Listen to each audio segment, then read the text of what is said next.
There are evenings when silence feels like a warm blanket, when the soul longs to be held not by arms, but by words that fall softly like rain upon parched earth. Tonight I want to give you such words, a prayer woven not from tradition, but from the threads of love, hope, and the fragile courage that keeps us all moving forward.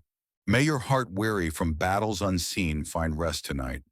May every hidden sorrow within you dissolve in the quiet presence of peace. May you feel the touch of grace upon your shoulder, reminding you that you have never once been forgotten. And may the dreams you have buried too tender to expose to the world begin to stir again, alive with possibility. For you are not here by chance. Stories have a way of finding the souls who need them most, and this story has chosen you. It begins not with triumph, but with loss. Not with the sound of laughter in a sunlit garden, but with the hush of tears shed in solitude. Our tale is about love that bloomed where it should not have, betrayal that struck like lightning from the hand of those who should have protected, and a faith that even after years of silence, hearts once torn apart might still find their way back to each other.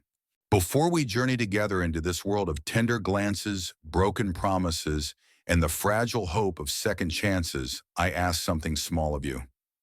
Not for numbers, not for algorithms, but for the invisible thread that binds us, storyteller and listener.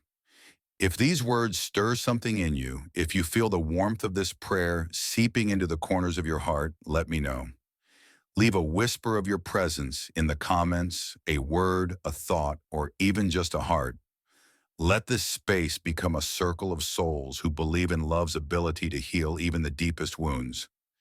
And if you wish to walk with me beyond this story through many others yet to come, I invite you to follow this channel, and let's keep each other company on the long road ahead. Because what you will soon hear is not simply a tale of romance, it is a testament to the resilience of the human heart. It is the story of Danielle Carter, a young woman whose strength was forged in hardship, and Michael Whitmore, a man born into privilege, but starved for the kind of love money could never buy. 11 years ago, in the golden city of Savannah, Georgia, where magnolia blossoms perfume the air and the old oaks stretch their branches like guardians of secrets, a maid crossed paths with an heir. She was 20, her dark skin glowing with youth and determination, her heart both hopeful and cautious. He was 24, the son of a dynasty built on steel and stone, his smile disarming his loneliness, hidden behind tailored suits and easy charm. Their love, like most forbidden loves, was both a sanctuary and a storm. It promised joy but carried the shadow of risk. Danielle and Michael were drawn to each other, as though destiny itself had reached down to weave their lives together. Yet even destiny can be interrupted, especially when envy, pride, and deceit linger near. But I am rushing ahead of myself. Tonight we stand at the edge of their beginning, the moment before everything changed.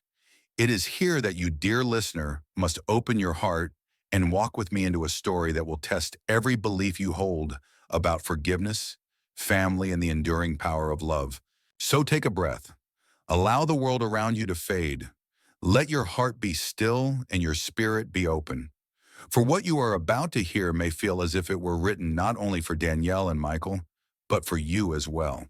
And if as you listen you feel that spark of recognition, that quiet voice whispering, "Yes, I believe in this too," then I invite you gently, like this video, leave your prayer in the comments and follow, so that together we may keep this circle of hope alive. Because in a world too often loud with anger and despair, we need more places where love, even when broken, dares to rise again. Now let the story begin. To be Warren, Savannah, Georgia, 11 years ago. The city wore autumn like a crown, its cobblestone streets draped with golden leaves, and the scent of magnolia still clinging stubbornly to the air, though summer had long since departed. Along the river, the grand homes of the old family stood in quiet splendor, their wrought iron balconies and towering oaks guarding secrets that spanned generations. In one such house, the Whitmore estate, a young woman knelt in the glow of a tall arched window, her hands raw from scrubbing, yet her spirit unbowed.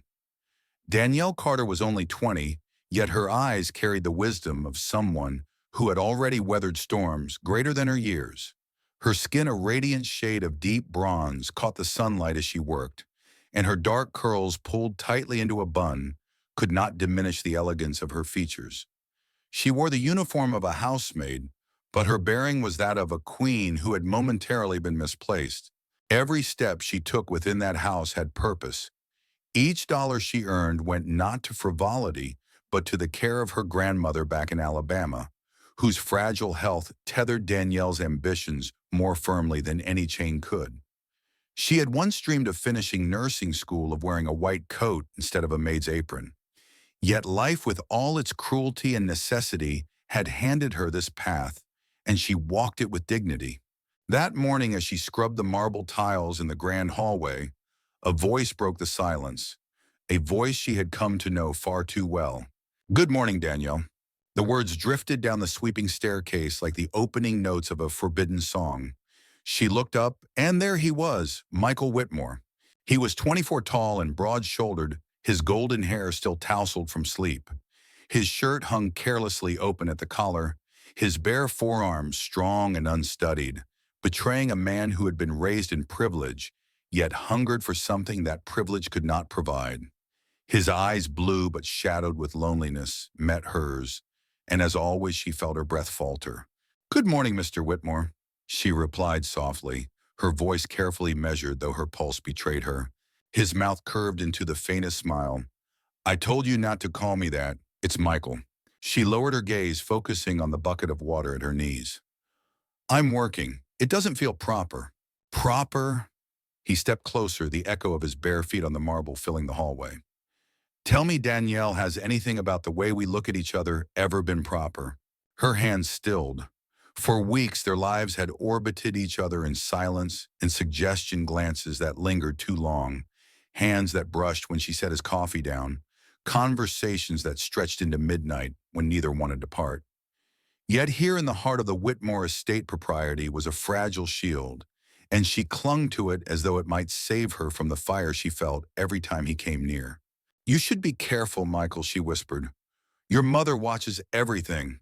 Let her watch." His voice dropped lower, rough with a desire he rarely let surface. "She cannot control what I feel." Her eyes lifted then, against her better judgment, meeting his fully. The sunlight caught in his hair, casting a halo around a face that was far too handsome, far too dangerous for a girl like her. Yet in his gaze she saw no arrogance, no casual cruelty. Instead she saw loneliness, an echo of her own. And loneliness is a powerful bond. That morning became an unspoken promise. Soon stolen hours in the library became shared laughter over burnt attempts at cooking in the vast kitchen. Rainy evenings turned into whispered confessions in the glow of the fireplace.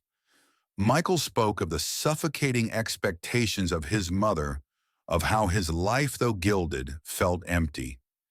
Danielle, against all instinct, spoke of her dreams of healing, of freedom, of a love that could make even the heaviest burdens feel light. For 4 months they carved a secret world for themselves, a fragile kingdom built of tenderness and stolen time. They danced in the dark when no music played. They shared kisses by candlelight where shadows softened the edges of their fear. And when he told her one November evening, lying tangled in sheets finer than anything she had ever touched, "I love you, Danielle Carter," her heart soared and shattered in the same breath. For she knew love like theirs was dangerous. It was beautiful, yes, but like a rose hidden behind iron gates, it could draw blood if discovered. Still, when he spoke of telling his mother of leaving behind the wealth and the empire for the sake of her smile, she wanted to believe. She wanted to believe that love could outshine legacy, that passion could defy power.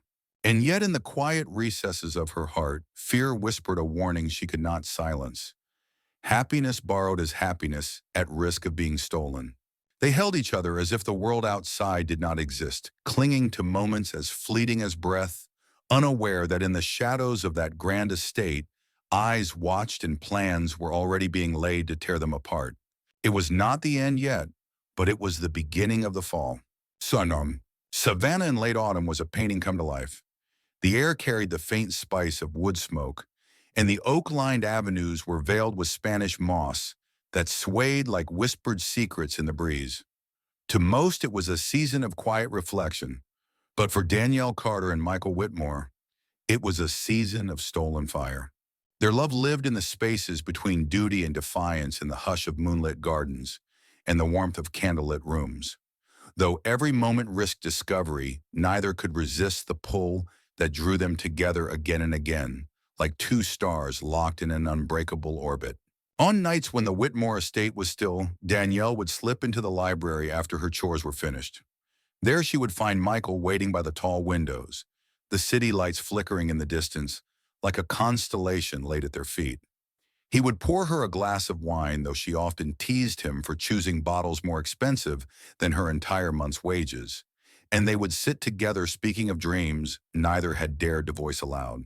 I used to imagine traveling the world, Michael confessed one evening, his voice low and thoughtful as he traced the rim of his glass. Paris, Venice, the great cathedrals of Europe. But what good is a view if you have no one to share it with? Danielle smiled softly, her eyes catching the glow of the fireplace. I never dreamed of places. I dreamed of purpose. I wanted to be a nurse, to hold someone's hand when they were afraid, to make pain a little less unbearable. Michael turned toward her, then his gaze more piercing than the firelight. You still can. You're stronger than anyone I've ever known. Her laugh was quiet, tinged with disbelief. Strength doesn't pay tuition, and dreams don't buy medicine for my grandmother. He reached for her hand across the table, his fingers brushing hers with reverent caution. Then let me help you. Her heart stumbled at the offer, the sincerity in his eyes, undoing her careful defenses. Yet pride, fierce and unyielding, rose within her. She shook her head gently. If I take your help, Michael, your mother will say I was only after your money, and you'll wonder if she was right. His grip tightened, not in possession but in plea. I could never think that of you, not after knowing your heart. The words lingered in the air, fragile and fierce. And when his lips found hers a moment later, it felt less like rebellion and more like surrender to something greater than either of them had the power to resist. For weeks, their world bloomed in secret. Michael dismissed the staff early so he could clumsily attempt dinners for her in the grand kitchen, laughing at his own failures until tears streamed down her face. They read poetry aloud in the library, their voices mingling like two verses of the same song. And on stormy nights when rain drummed against the windows, they lay tangled together in his room, whispering promises into the dark that felt as eternal as the thunder outside. I want forever with you, Danielle, he told her once, his lips brushing her temple as she lay against his chest. I don't care what anyone says. I'll walk away from all of it, the estate, the money, everything. Just say the word. Her heart swelled, yet fear threaded through the warmth of his vow. She had seen the way his mother, Victoria Whitmore, looked at her, as though she were an intruder defiling sacred ground.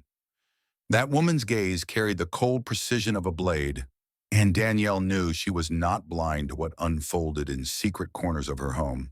Still in Michael's arms under the canopy of the southern sky, she allowed herself to believe. She allowed herself to imagine a future where her love was not hidden, where their days together were not borrowed time. One evening, as November's chill deepened, they stole outside into the garden after the household had gone to sleep. The air was sharp, the stars uncommonly bright. They walked between rows of roses heavy with dew, the scent mingling with the damp earth, intoxicating and heady. Do you know what I see when I look at you?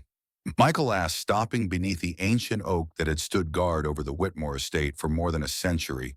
Danielle tilted her head, her curls catching the starlight. What do you see? My home, he whispered. Not this house, not this land. You. Her breath caught, and she had to blink against the tears that threatened. Michael. He cupped her face gently, his thumb brushing her cheek as though she were made of something precious and irreplaceable. I love you, Danielle Carter, and I don't care who knows it. Tomorrow I'll tell my mother. No more secrets. Fear surged like a tide, colliding with the fierce joy of his words. She wanted to beg him not to remind him of the dangers, but hope silenced her warnings. For one brief, shimmering moment, she allowed herself to imagine he could keep that promise, that love might indeed conquer the Whitmore legacy, in the sharp gaze of Victoria Whitmore. But as the wind stirred the moss above them, a shadow moved in the darkness of the house. Eyes watched calculating. Plans cold and cruel had already begun. And though the southern sky glittered with the beauty of their love, danger loomed like a storm on the horizon, waiting to tear their fragile world apart. The morning light spilled across the Whitmore estate like liquid gold, but within its walls, shadows had already begun their work. For weeks, Danielle had moved through her duties with the weight of Michael's promise resting in her chest.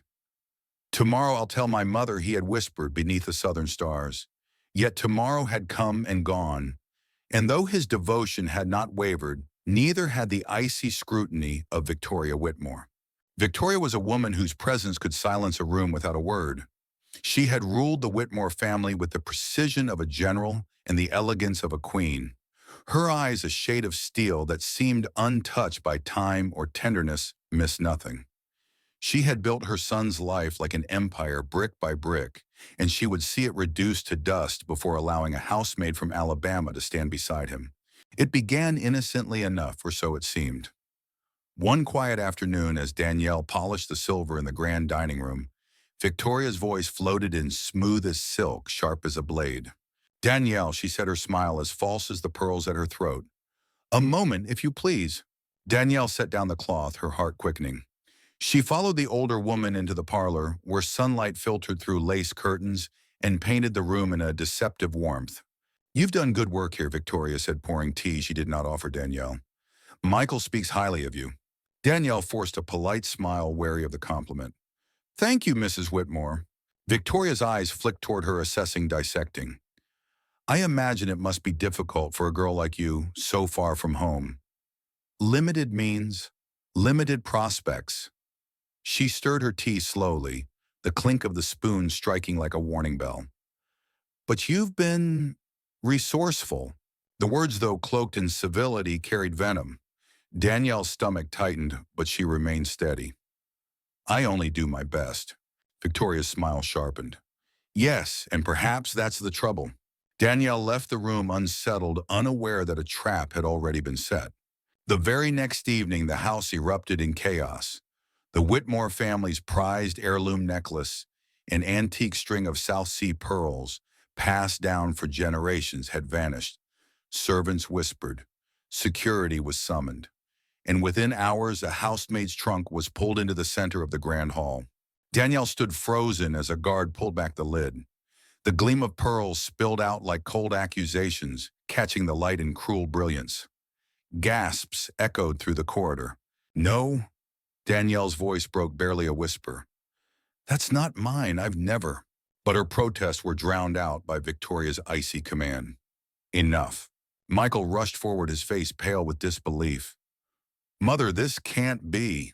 Victoria's hand lifted, silencing him.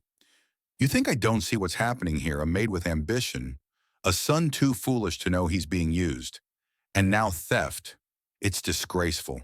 Danielle's chest tightened as her gaze locked with Michael's. She saw his struggle, his desperate need to believe her. "Michael, I swear I didn't." But before he could speak, Victoria produced a letter folded neatly, the ink still fresh. She confessed Michael. His eyes darkened in confusion. "What are you talking about?" Victoria's lips curved, though her smile never touched her eyes. "This was left on my desk. Read for yourself." He unfolded the paper with trembling hands. Danielle craned her neck to see, but the words were not hers. A confession scripted in clumsy imitation claimed she had stolen the pearls out of desperation, begging for forgiveness. Her knees nearly buckled. "That's not my writing. Michael, please, you know me." But she saw the war in his eyes. Doubt. Love battling against the poisonous seeds his mother had sown for years. Servants whispered. Guards stood waiting, and Victoria's gaze held triumph, though her voice was cool as ever. "Escort her out." Michael took a step forward, his lips parting as though to protest, but the weight of the room pressed him into silence. In that moment, Danielle saw it all, the love they had built, crumbling beneath the empire of his family's name. Tears burned her eyes as two guards guided her toward the door. The pearls still clutched in one guard's hand gleamed like symbols of her ruin. "Michael," her voice cracked, desperate, raw. But he did not move, he did not stop them. And as the doors shut behind her, Danielle knew her world had ended. That night, she walked away from the Whitmore estate with nothing but the clothes on her back and the silent weight of a secret she had only just discovered life stirring within her, fragile and unseen. What had begun under the stars of Savannah was overstolen by lies more cunning than any blade. And yet as she pressed her trembling hand against her stomach, Danielle whispered into the darkness, "You're not alone. I'll protect you, no matter what it costs me." The night Danielle Carter left the Whitmore estate, the world seemed to close in on her. Savannah's streets, once gilded with the light of her secret love, now felt hostile, every shadow whispering her disgrace. She had no suitcase, no savings beyond a few crumpled bills in her pocket, and nowhere she dared to turn. But within her heart, she carried a fragile truth life stirring inside her, a tiny heartbeat that gave her the strength to put one foot in front of the other. The months that followed were the harshest of her young life. By day, she scrubbed motel floors and served tables at diners where tips were scarce. By night, she collapsed onto borrowed couches or the back seat of her battered car, whispering lullabies to the unseen child who grew beneath her ribs. When the world seemed unbearably heavy, she would place her hand on her swelling stomach and promise, "You are worth every tear. I will not let you go hungry. I will not let you feel unloved." She gave birth to twin boys on a storm-lashed night in a small rural hospital in Alabama. They were impossibly tiny fists, clenched their cries raw with life's urgency. She named them Caleb and Jordan, names she whispered as prayers, hoping they would grow to be strong, brave, and kind. The early years were a blur of exhaustion and fierce devotion. She worked 3 jobs sometimes, leaving the babies in the care of a kindly neighbor for hours longer than she wished. She sewed patches onto donated clothes, watered down soup to make it last 2 more meals, and sang her boys to sleep even when her throat was raw from weariness. There were days when her body shook with hunger because she had given her last bite to them. Yet no matter the sacrifice, she met each dawn with resolve. One winter evening, when the heater in her small apartment failed, Danielle wrapped the boys in every blanket she owned and held them close to her chest as frost crawled across the windows. She whispered, "Mama's here. Mama will keep you warm." Tears slipped silently down her cheeks, not for herself, but for the fear that she might not always be enough. And then when she believed she had reached the end of her strength, grace arrived in the form of Eleanor Hayes. It was Christmas Eve. Danielle's old car had broken down outside a church. The twins bundled against her in the back seat, their breaths small clouds in the cold. She had been praying silently for a miracle when the tap came at her window. Eleanor, a retired judge with eyes as kind as her voice was steady, leaned down and said softly, "You shouldn't be here, sweetheart. Bring those babies inside." That night, Eleanor took Danielle and the twins into her home, a modest house fragrant with pine and cinnamon, where the fireplace burned bright and stockings hung, waiting for a family that had never come. She offered them shelter, not for a night, but for as long as they needed. From that day forward, Eleanor became more than a benefactor. She was a guide, a second mother, a reminder that goodness could still be found in a world that had cast Danielle aside. She watched the twins so Danielle could return to school part-time, encourage her to sit for nursing classes again. And when the boys toddled across her living room floor, she clapped as though she were their grandmother by blood. Years passed. Caleb and Jordan grew into lively, bright-eyed children who carried their mother's strength in their laughter and her determination in their smiles. They had Danielle's warmth and Michael's unknowing grace, their features a living reminder of the love she had lost but could never forget. Still, in the quiet hours when the boys slept and Eleanor's house was wrapped in silence, Danielle would sit by the window and think of Michael. She wondered if he ever thought of her, if he had married, if he had children of his own. She would trace the curve of her sons' faces in the dim light and whisper, "He would have loved you. He should have loved you." Her heart ached not for herself, but for the father they had been denied. Yet even as pain lingered, pride swelled within her. For she had given her boys what no Whitmore fortune ever could: unconditional love. By the time the twins turned 10, Danielle had carved out a life of quiet dignity. She worked long hours at a small community clinic, healing strangers, even as she carried scars of her own. She never spoke of the Whitmore name, never told her sons the truth of their heritage. But Caleb and Jordan were clever, and questions had begun to form in their curious minds. One night as she tucked them into bed, Caleb looked at her with wide, earnest eyes. "Mama, why don't we have a dad like the other kids?" The question struck like an arrow, and for a moment her voice faltered. She smoothed the blanket over him and said softly, "Some families are different, baby, but you have me, and that's enough." Jordan reached for her hand. "We love you, Mama." Her throat tightened. She kissed their foreheads and whispered, "And I love you more than anything in this world." She turned off the light and stood in the doorway, watching their gentle breaths, her heart both full and broken. She did not know that soon the answers her son sought would come crashing into their lives in a way none of them could have imagined. For the past has a way of rising when least expected, and the truth once buried cannot remain hidden forever. Et Tanum. The years in Eleanor Hayes's home unfolded like pages of a story Danielle Carter had never thought she would live to tell. The house itself was modest compared to the grandeur of the Whitmore estate, yet within its walls there was something Danielle had not known in years: peace. Eleanor was a woman of quiet strength, her silver hair swept into graceful chignons, her every movement carrying the dignity of a life spent upholding truth and justice. Though her years as a judge had hardened her gaze against dishonesty, her heart was as tender as the roses she tended in the back garden. She had never married, never borne children of her own, and when she first took Danielle and the twins in, she thought she was simply offering charity. But what grew between them was something far richer, an unspoken bond of family stitched together, not by blood but by love. Her garden became a sanctuary for all of them. On warm afternoons, the twins raced between the rows of hydrangeas and azaleas, their laughter bright and uncontained. Danielle would sit on the old wooden bench, her eyes following them, with both joy and the faint ache of all she had lost. And often Eleanor would join her, setting down her basket of tools and wiping soil from her hands. "You know," Eleanor said one day, her eyes on the boys as they chased butterflies, "you've raised two remarkable sons." Danielle smiled faintly, brushing a curl back from her face. "They're all I have." "They're more than that," Eleanor said softly. "They're your legacy." She paused, her gaze thoughtful. "But you shouldn't have had to carry it all alone." The words settled heavily between them. Danielle's throat tightened. For years she had locked her story away, unwilling to relive the pain or risk her boys discovering the truth before they were ready. But Eleanor, with her quiet wisdom, had long since pieced the fragments together. "Michael Whitmore," Eleanor said gently.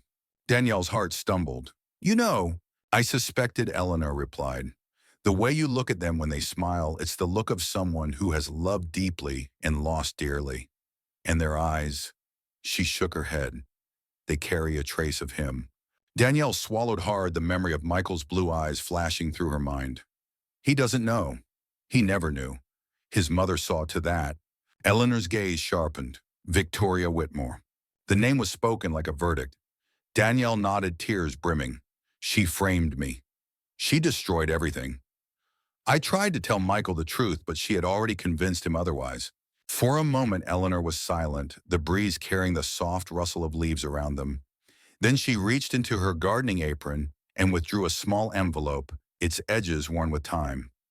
"You should see this." Inside were photographs, grainy black and white stills from security footage, the kind used in legal proceedings.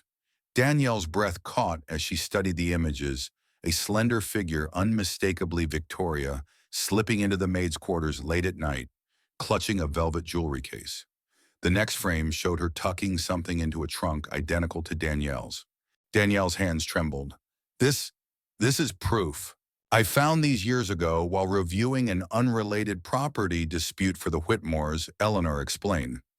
"I kept them, though I never knew if the day would come when you'd want them. Perhaps that day is now." Danielle's chest rose and fell as hope warred with fear. Proof. After all these years, proof that she had been innocent, that Michael had been deceived, that her sons were not born of scandal, but of love stolen too soon. But hope was dangerous. It stirred questions she had silenced long ago. Did Michael still think of her? Would he believe the truth now after so much time? And if he did, what, then could she forgive him for the silence that had cost her a decade of lonely nights and hungry days? The twins ran up just then, cheeks flushed, arms full of wildflowers. Caleb thrust a handful into her lap with a grin. "These are for you, Mama." Jordan leaned against her side. "We found the prettiest ones." Danielle's eyes filled as she gathered them close. She pressed her lips to their curls, inhaling the sunshine and innocence of their youth. For them, she thought, if I ever open this door again, it will be for them. Eleanor, watching the tender scene, laid a hand on Danielle's shoulder. "The truth has a way of rising, my dear. You can bury it, but it will find the light.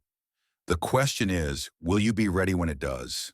Danielle looked out across the garden, where the last of the afternoon sun set the roses ablaze with color. A strange stillness settled over her heart, a sense that change was near, that the wall she had built to protect her sons might soon be tested. The angel in the garden had placed the truth in her hands. What she did with it would change all of their lives. The summer sun of Savannah had a way of gilding even the simplest moments, turning the world into something deceptively gentle. On a late afternoon, Danielle Carter sat at Eleanor's kitchen table, folding laundry fresh from the line, while the twins argued good-naturedly over a game of checkers in the next room. The hum of ordinary life wrapped around her like a lullaby. For a moment it felt safe. Then the radio on the counter crackled to life with the evening news and safety shattered. And in society, news hotel magnate Michael Whitmore, heir to the Whitmore legacy, is set to marry international model Anya Volkov this Saturday at the Whitmore estate.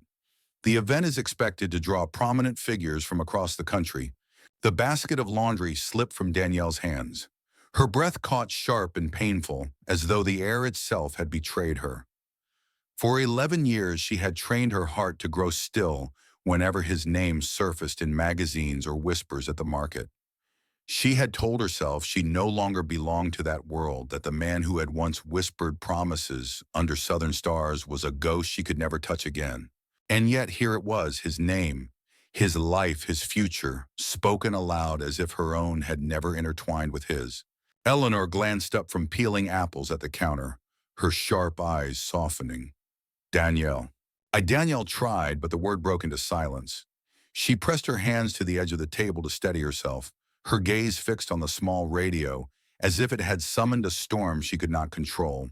From the living room, Caleb's curious voice broke in. "Mama, did they just say Whitmore?" Jordan leaned around the doorway, his brow furrowed. "Isn't that the family with the big house by the river?" Danielle's chest tightened. The twins were old enough now to recognize names, to connect pieces of the puzzle she had spent years scattering out of reach. She forced a smile, though it trembled. "Yes, it is. Come finish your game, boys." But the questions had only begun. That night, after the twins had gone to bed, Danielle sat on the back porch, the cicadas humming their endless chorus, the stars scattered across the sky. Eleanor joined her, carrying 2 cups of tea, setting one in Danielle's trembling hands. "You can't keep shielding them forever," Eleanor said quietly. Danielle stared into the steaming cup. "I wanted them to grow up free, not with the weight of a name that might never claim them." Eleanor's gaze was steady. "They have the right to know the truth, and you have the right to reclaim it." Danielle's heart ached at the thought. She had long since buried the dream of Michael coming back for her. Too much time had passed. Too many wounds had been left to scar. And yet the thought of standing in the shadows while her sons watched their father pledge his life to another, that was unbearable. Eleanor reached for her hand. "You remember what I showed you?" Danielle nodded. The photographs. The proof of Victoria's betrayal. Evidence that could tear down the lie that had cost her everything. "I kept them." Eleanor continued, her voice calm but firm. "Not because I thought you'd want revenge, but because I knew there would come a day when the truth would matter. For you. For them." She glanced toward the window, where the faint outlines of Caleb and Jordan could be seen in the glow of their nightlight. "That day may be now." Danielle's throat tightened. If I go, if I show him, What if he doesn't believe me? What if he looks at me the way he did the night I left? Then at least you'll know you gave him the chance. Eleanor's hand tightened gently. And more than that, you'll give your sons the answer they deserve. The thought of facing Michael again filled Danielle with both terror and longing. She remembered the warmth of his arms, the way he had looked at her, as though she were the only woman in the world. But she also remembered the silence the moment he had let her be dragged away without a fight. Still, when she closed her eyes, she saw Caleb and Jordan, their eager faces, their questions she had never fully answered, their right to know who they were. The decision did not come easily, but as the moon rose high over Eleanor's garden, Danielle knew the truth could no longer remain hidden.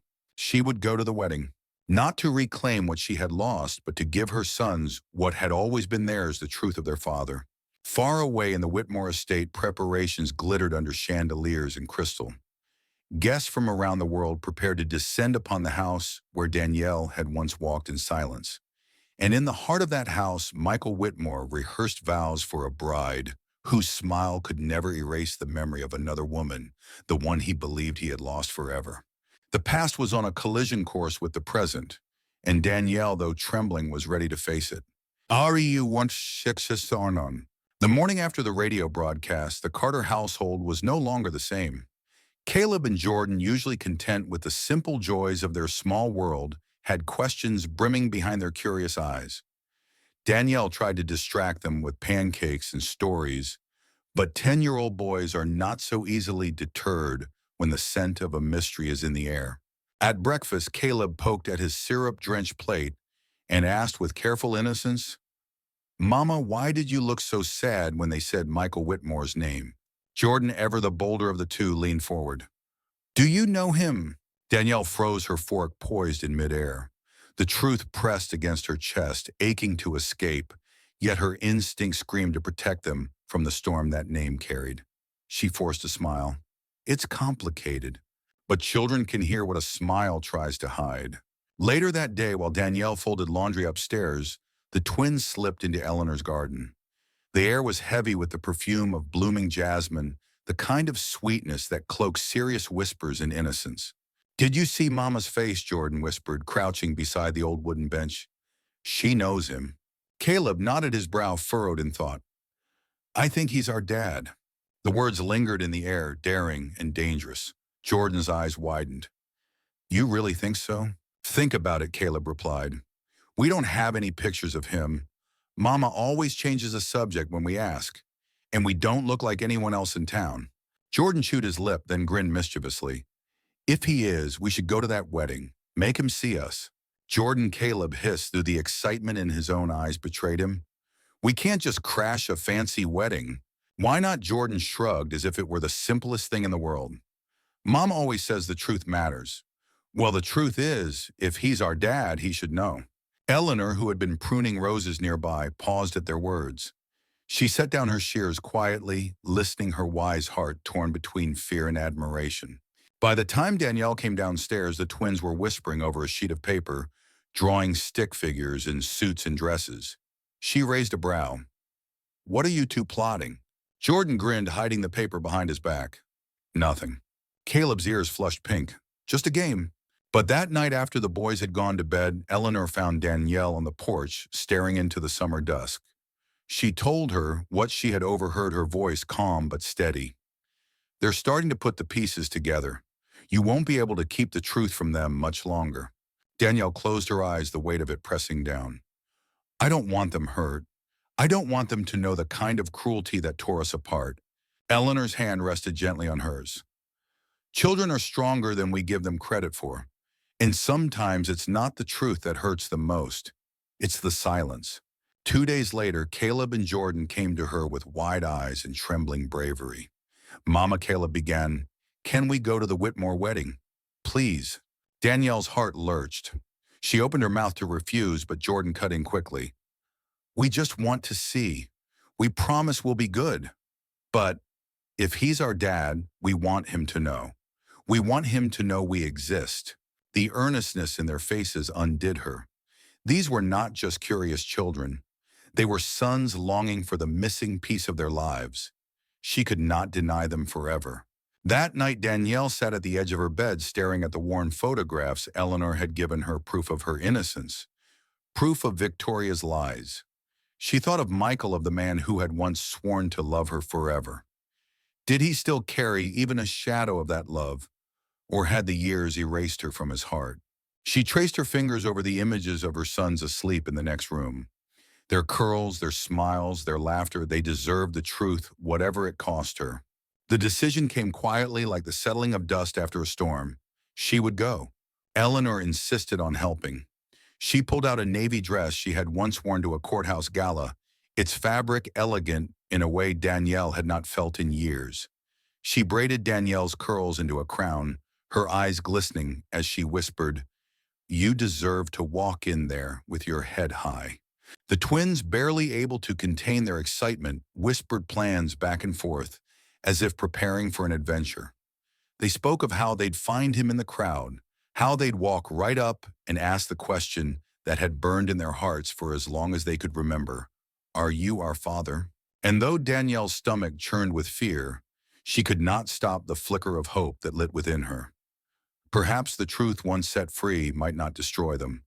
Perhaps it might set them all on a path toward healing. On the eve of the wedding, as the boys slept soundly, Danielle stood at the window, the moonlight painting her face with silver. She whispered a prayer into the night, not for herself, but for Caleb and Jordan. Let them find what they're looking for. Let them find the truth. Unbeknownst to her, far across town in the grand halls of the Whitmore estate, Michael stood before a mirror, adjusting his tie with a heaviness in his chest he could not name.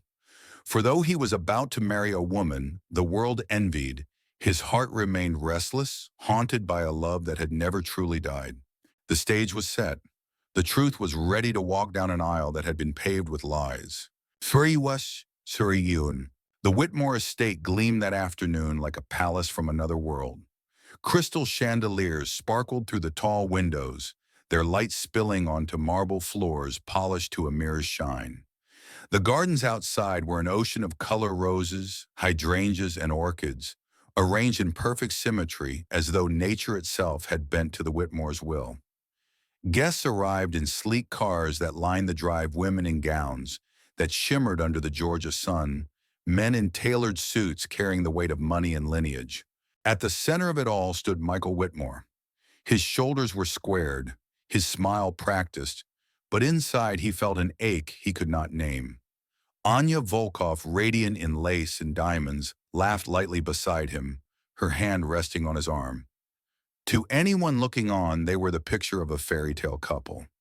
Yet as Michael greeted guests and accepted congratulations, a hollow space in his chest whispered of something unfinished, someone unseen.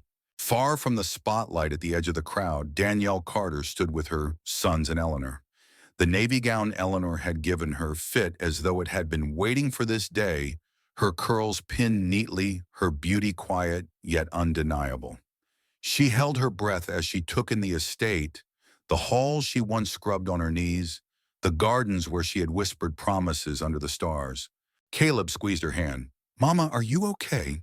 She knelt slightly, her eyes meeting his steady, though her heart thundered. "I'm all right, baby. Just stay close." Jordan's gaze, sharp with determination, swept the crowd. "I see him." And there he was, Michael, more striking than she remembered, his hair sun-kissed, his presence commanding. 11 years had passed, yet the sight of him sent a tremor through her, as if no time had gone at all.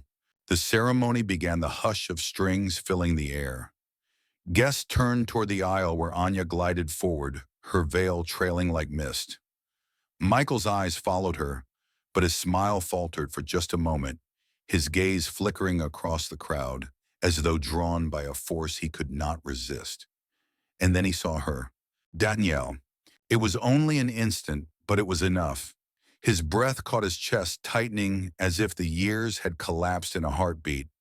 He blinked and she was still there. No dream, no memory, but real, standing with two boys who looked unnervingly familiar. Before he could move, the twins did. Hand in hand, Caleb and Jordan slipped from their seats, their small suits slightly too big, their courage far larger than their years. Gasps rippled through the crowd as they walked straight down the aisle, stopping only when they stood before the groom himself. Jordan lifted his chin, his voice ringing clear in the stunned silence. "Excuse me, sir. Are you our dad?" The words fell like thunder. The music faltered. Murmurs surged through the crowd. Cameras lifted phones, flashing whispers spreading like wildfire. Anya froze mid-step, her veil trembling as though caught in an invisible wind. Victoria Whitmore's face turned to stone, her hand gripping the arm of her chair so tightly the knuckles blanched. Michael stared at the boys, his mind spinning. Their eyes, deep brown, steady searching, were mirrors of Danielle's. Their smiles held traces of his own childhood photographs. His heart lurched, his voice rough with disbelief. "What did you say?" Caleb Braver now stepped closer. "We think you're our father, and we want to know the truth." A murmur of shock rippled again, guests leaning forward, straining to hear. Danielle, her breath caught in her chest, tried to rise, but Eleanor's hand pressed gently against hers. "Let them," she whispered. "It's their moment." Anya's veil slipped from her fingers. "Michael, what is this?" But he could not answer. His gaze had locked onto Danielle, who now stood, every ounce of her courage summoned in that one movement. Their eyes met across the aisle, and in that single glance he saw everything: the love they had shared, the betrayal that had torn them apart, and the life that had bloomed without him. "Danielle," he whispered, barely audible, as though saying her name might shatter the fragile dream before him. Victoria rose swiftly, her voice sharp and cold. "This is a disgrace. Remove them at once." But Jordan turned fire in his young eyes. "Don't yell at our mama," his small voice carried with a force that silenced the hall. "She's the bravest person we know, and you can't make us leave."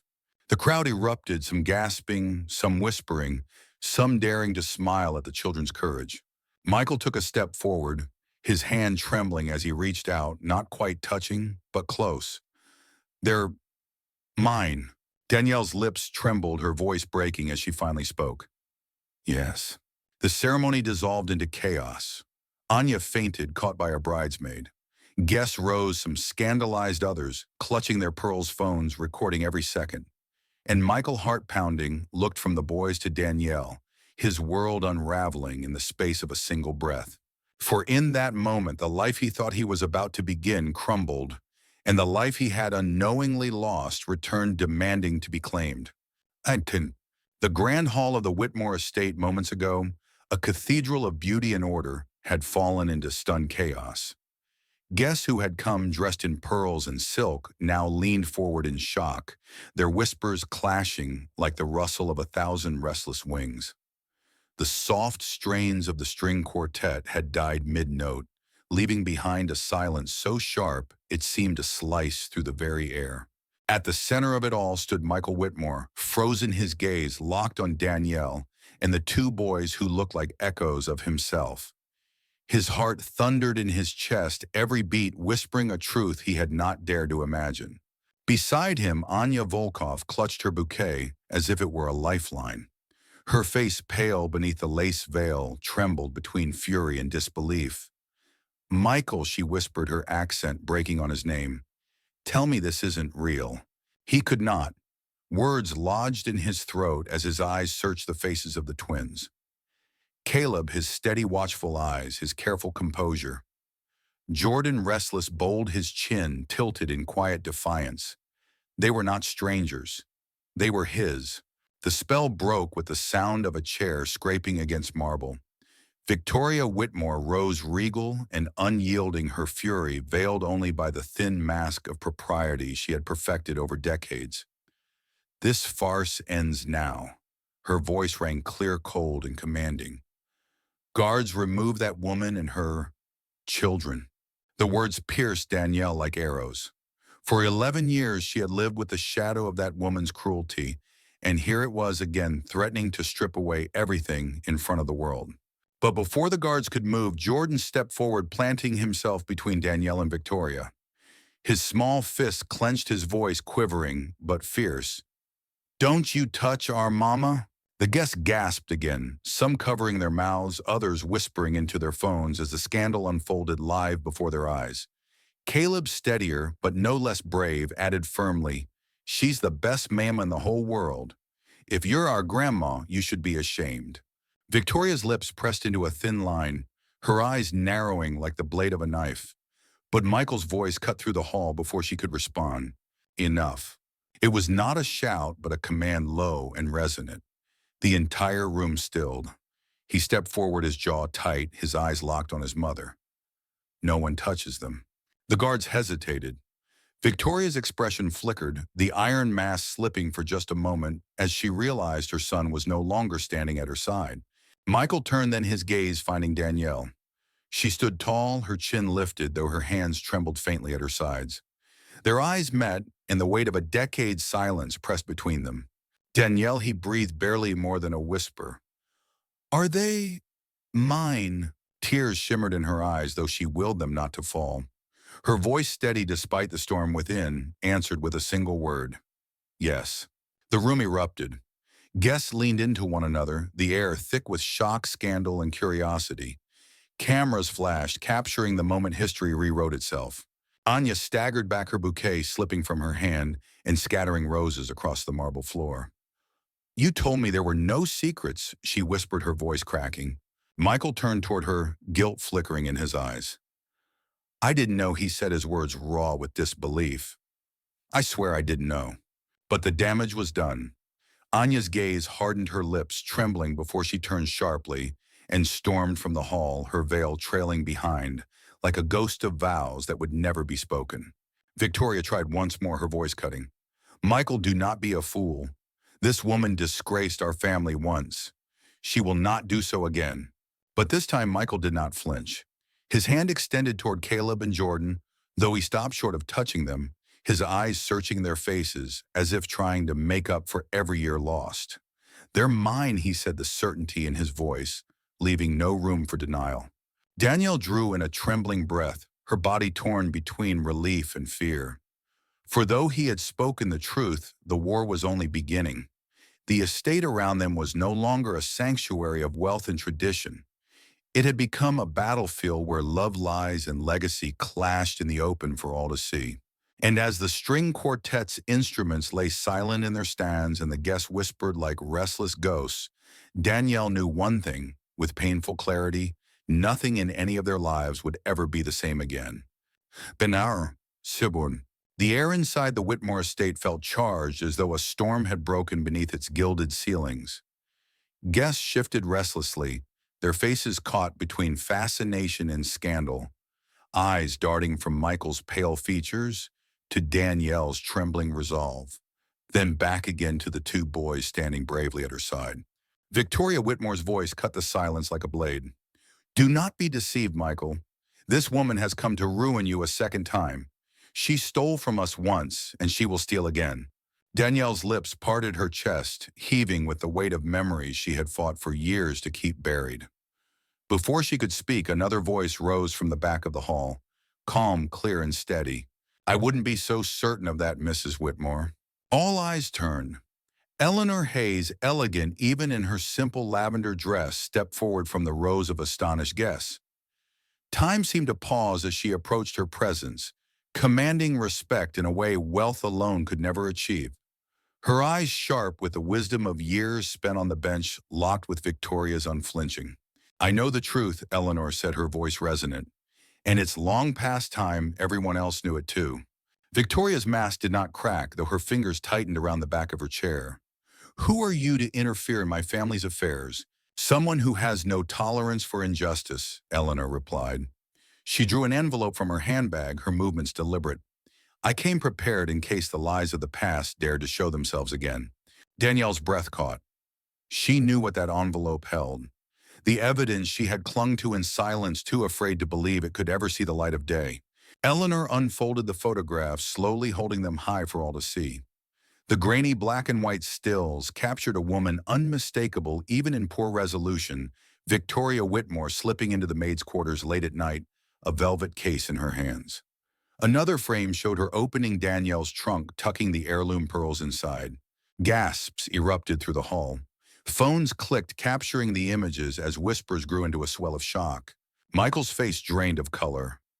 Mother, he whispered, his voice laced with disbelief and dawning horror. Is this true? Victoria's lips curled, her composure faltering for the first time. Fabrications, she hissed. Doctored images, nothing more. Eleanor's eyes narrowed.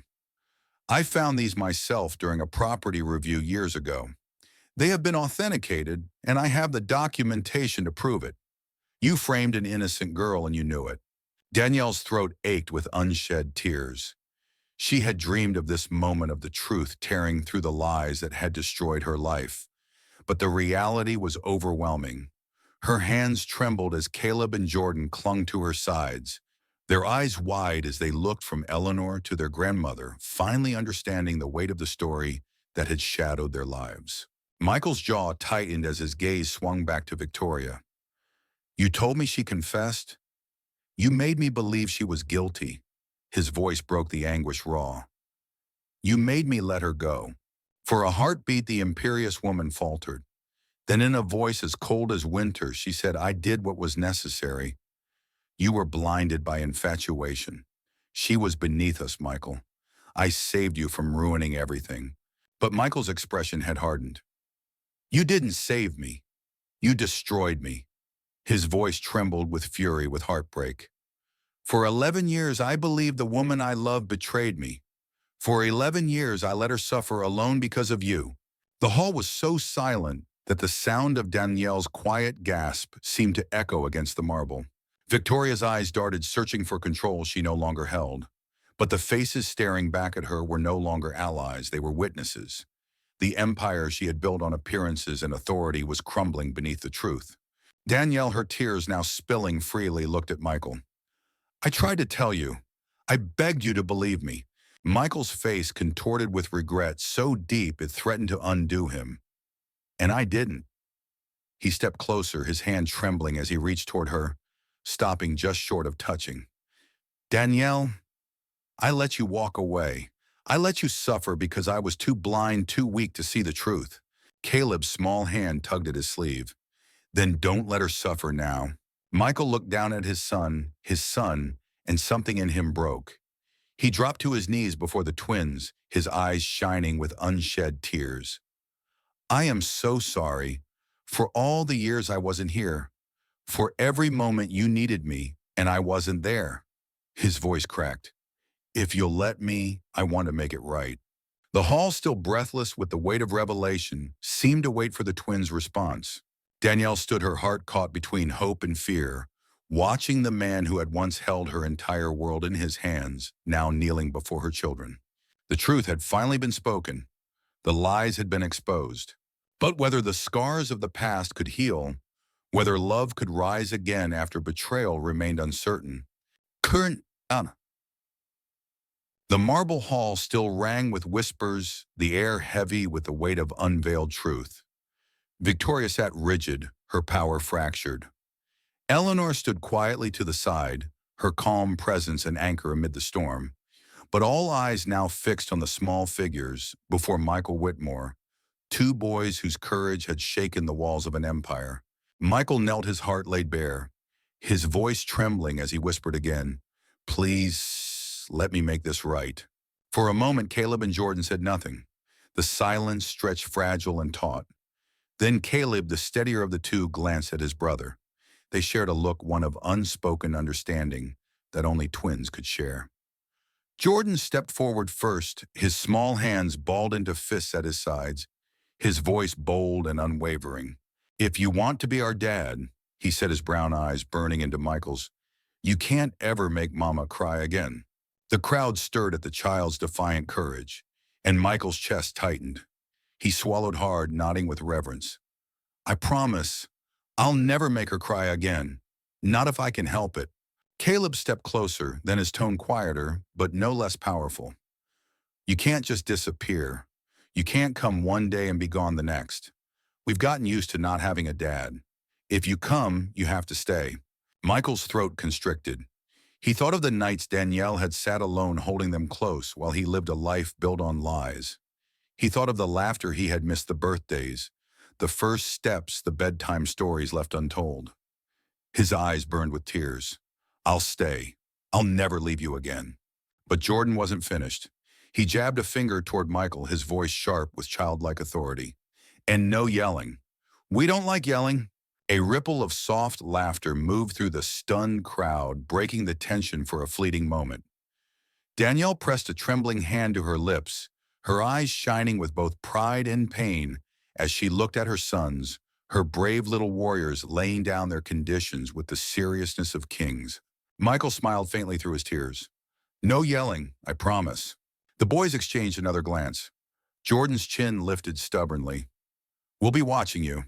Michael bowed his head, slightly humbled by the gravity of their innocence. And I'll be grateful every day that you are. At last, Caleb moved to Danielle's side, slipping his hand into hers. His voice, soft and steady, carried through the hushed hall. Mama, can we give him a chance? Danielle's heart ached with the force of the moment. For years, she had been both mother and father's shield and provider, comforter and protector. She had carried every burden alone. And now her sons, her whole world, were asking for what she had always feared and secretly longed for a chance for them to have the father they deserved. She looked at Michael. His eyes, once filled with the naivety of youth, now brimmed with a man's remorse and resolve.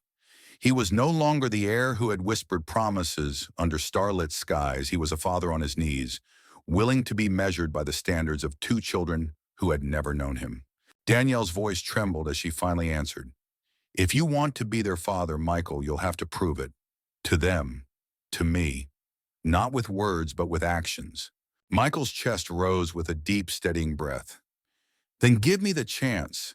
Let me show them that I can be the man you deserved all along. The boys looked at each other, then at their mother. Slowly, Caleb nodded. Jordan, after a moment of squinting scrutiny, did the same. Michael let out a breath he hadn't realized he was holding, tears spilling freely now. Thank you. His voice cracked, the words barely audible. Thank you. The guests sat in hushed awe, watching as an empire built on wealth and image bowed to something far greater. The simple, fierce demands of two children for honesty, love, and constancy. Danielle bent and kissed the tops of her sons' heads, her eyes never leaving Michael's. There was no forgiveness, yet no healing of the deep wounds etched into her soul. But there was a beginning. And beginnings, though fragile, held power. Far behind them, Victoria sat in silence, her empire of lies crumbling around her. For the first time in her life, she had been silenced not by force, but by truth, and by the courage of children who would not allow history to repeat itself. The ceremony, once meant for vows of another kind, had become something altogether different. Not a wedding, but a reckoning. And though the music had fallen silent, something far stronger than any melody had taken its place, the steady, fragile hope of a family daring to knit itself together again. Suryo. The days that followed the shattered ceremony were filled with uncertainty. The scandal of the interrupted wedding spread through Savannah like wildfire, whispered in drawing rooms and splashed across glossy magazines. Yet within Eleanor Hayes's modest home life moved quietly forward. Michael Whitmore, stripped of the perfection of his carefully crafted life, began the long and humbling work of earning the trust of his sons and the forgiveness of the woman he had once loved. He came not in tailored suits and polished shoes, but in rolled-up sleeves with scraped palms, from fixing a broken fence with awkward laughter when he burned pancakes trying to make breakfast with stories of a boyhood that Caleb and Jordan listened to wide-eyed. Yet for all his effort, Danielle watched him with cautious eyes, her heart wary of promises once broken. Then came the night of the storm. It had rolled in sudden and fierce, the Georgia sky split open by flashes of white lightning, the wind bending the tall oaks until their branches groaned like old bones. Rain pounded against the windows of Eleanor's house, drowning out even the boys' excited chatter. In the midst of the chaos came a cry. Buster Jordan's voice pierced the thunder. He pointed out the window to the great oak tree at the edge of the yard, its branches thrashing wildly in the wind. Perched high above, trembling and soaked, was their small gray cat, clinging desperately to the bark. Before Danielle could stop them both, boys bolted toward the door. We have to save him. Wait, Danielle cried, her heart leaping to her throat. She rushed after them, but Michael was faster. He caught the boys at the threshold, his voice steady, even as the wind roared. Stay inside, I'll get him. Danielle's eyes widened. Michael the Storm. But he was already pulling on his jacket, determination carved into his face. He turned to the boys crouching low to meet their frightened eyes. "I'll bring Buster back, I promise." With that, he plunged into the storm. The wind whipped at him, the rain stinging his skin, but he moved with a singular purpose. The oak loomed ahead, its branches swaying violently. Danielle clutched the boys close at the window, her breath coming in frantic bursts as she watched him reach the base of the tree. "Michael, no," she whispered, fear clawing at her chest. But he was already climbing. The bark was slick, the branches unsteady, but he pressed on his muscles, straining against the storm. Lightning lit the sky in jagged flashes, illuminating his figure as he reached higher, closer to the trembling cat. Below, Caleb and Jordan watched their small hands gripping the window frame, their eyes wide with both fear and awe. "Come on, Dad," Jordan whispered, the words slipping out for the very first time. At last, Michael reached the branch. He stretched out a hand, his voice soft despite the wind. "Come here, Buster. It's all right. I've got you." The cat, frantic and soaked, clung tighter. Michael edged closer, the branch groaning under his weight. For one terrifying moment, Danielle thought it would break. But with a final reach, he scooped Buster into his arm, clutching the shivering creature against his chest. The branch cracked just as he began his descent, and Danielle's cry tore from her throat. But Michael gripped tightly, lowering himself down with sheer force of will until his feet finally touched the ground. When he burst back through the door, soaked and trembling but safe, Caleb and Jordan ran to him, cheering and crying all at once. Buster squirmed free and darted into the kitchen, but neither boy cared. "You did it," Jordan exclaimed, throwing his arms around Michael's neck. "You saved him." Michael held them both close, his chest heaving with exertion. "I told you I'd bring him back." Caleb, quieter but no less moved, whispered against his shoulder, "Thank you, Dad." The words struck Michael like a blessing wrapping around his heart, with a warmth he hadn't felt in years. He closed his eyes, holding them tighter, the storm outside forgotten.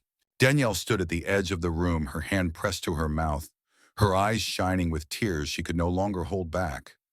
She had feared that he would falter, that the man she had once loved could not withstand the trials of real life.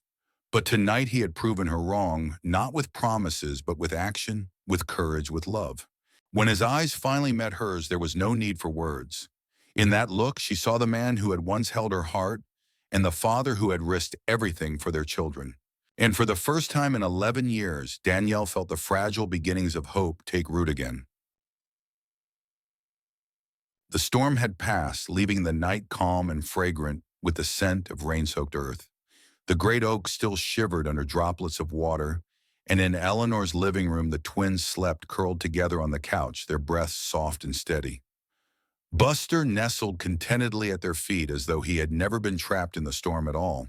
Danielle lingered in the doorway, her gaze fixed on the quiet scene. Her sons safe and warm, their faces peaceful. And across the room, Michael, his hair still damp, his shirt clinging to his shoulders, sat watching them with a tenderness that pierced her heart. For a long time she did not speak.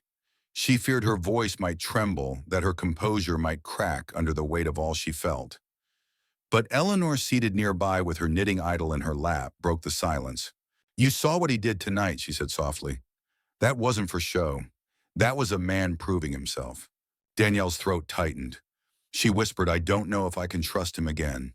Eleanor's wise eyes lifted, catching the flicker of doubt in Danielle's. "Perhaps you should see something before you decide." She rose and left the room for a moment. When she returned, she carried a small wooden box, its surface worn with age. She set it gently on Danielle's lap. "I found this years ago," she said quietly. "I thought the time would come when you should know." Danielle's fingers trembled as she opened the box. Inside lay a bundle of letters, their edges yellowed, tied with a faded ribbon. She lifted the first, unfolding the paper with a heart pounding in her chest. The handwriting was unmistakably Michael's. Her eyes scanned the page and the words blurred through her tears. "Danielle, I don't know where you are. I don't know if you'll ever read this, but I can't stop thinking of you. I can't stop wishing I had fought harder, listened better, trusted more. If I could turn back time, I would never have let you walk away." Another letter written weeks later. "I dream of you every night. I hear your laughter in every quiet moment. I look for you in every crowd, hoping to see your face. Mother insists you were guilty, but my heart refuses to believe it. God help me, I don't know what's true anymore. A third never sent. If you hate me, I deserve it. If you never forgive me, I will understand. But if you ever give me the chance, I will spend the rest of my life making it right. Danielle's tears fell freely now, splattering the ink as she read letter after letter, her chest breaking open with the truth she had never known. He wrote them, she whispered, her voice trembling. He tried. Eleanor nodded gently. He never found the courage to send them. Perhaps he feared it was too late, or perhaps Victoria made sure he couldn't. But they were real. His love was real. Across the room, Michael's gaze met hers, confusion in his eyes as he noticed the letters trembling in her hands. Slowly, she rose and crossed the floor. She held the bundle out toward him, her voice breaking. Why didn't you send them? He looked down, his breath catching as recognition dawned. His hands closed around the familiar pages, his own writing staring back at him. His voice cracked. I wrote them every night. I wanted to send them, but Mother said you had confessed that you had moved on, that you never wanted to hear from me again. I thought he swallowed hard, pain flashing across his face. I thought I'd only make it worse. Danielle's heart trembled between anguish and something softer. She had spent years believing she had been forgotten, abandoned without a second thought. And yet here was proof that he had loved her still, that he had fought in his own flawed, frightened way. Her eyes shimmered as she whispered, you should have fought harder. I know. His voice was barely a breath. And I'll never forgive myself for not doing more. But Danielle, his hand brushed hers, lightly tentative. I never stopped loving you. Not for a single day. The silence between them was thick with the ache of years lost, with the fragile hope of what might still be found. Danielle looked at her son sleeping peacefully on the couch, then back at Michael. Her heart had been broken, scarred and healed over in ways she thought permanent. But tonight, for the first time in 11 years, she allowed a sliver of light to pierce the walls she had built around it. She did not answer with words.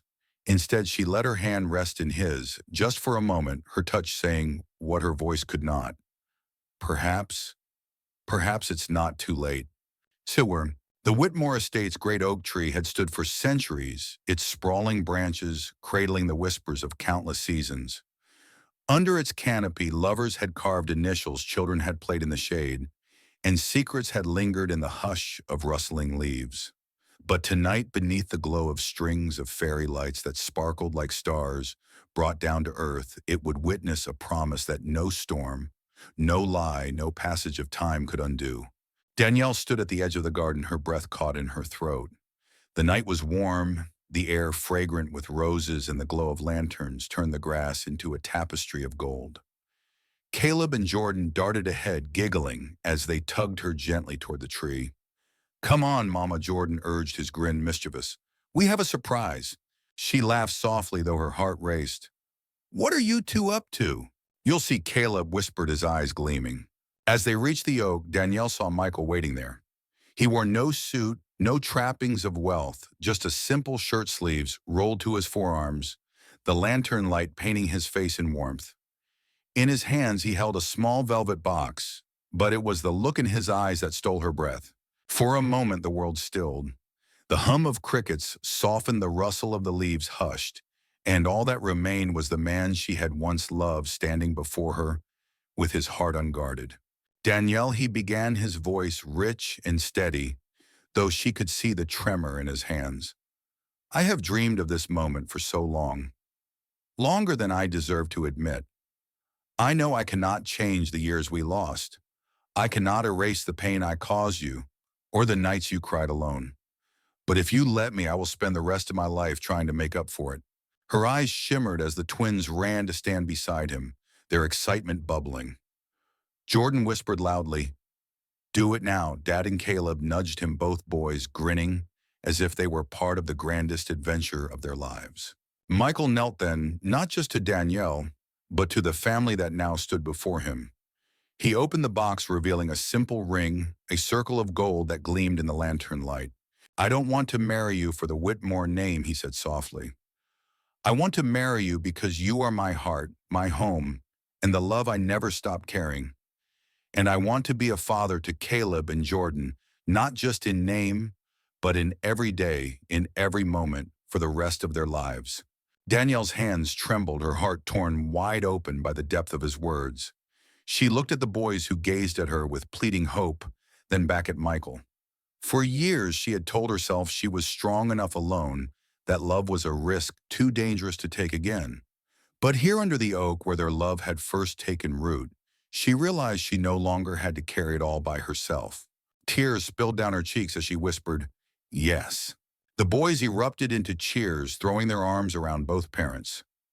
Michael slipped the ring onto her finger, his own tears glistening as he pulled her close. The kiss they shared was not the fiery passion of youth, but something deeper, steadier, an oath sealed not with words, but with love hard-earned through years of loss and longing. Eleanor, watching from the porch, pressed a hand to her heart, her eyes misting. The angel in the garden had seen her prayer answered, a family whole at last. Under the oak's ancient branches, they stood together, not as fragments of a broken past, but as a new family, their roots intertwined, their future waiting. And as the lanterns swayed gently in the evening breeze, Danielle knew that some loves are written not on paper, but in the soul, enduring, unshakable, eternal. If this story touched your heart, let us keep sharing love, hope, and second chances together.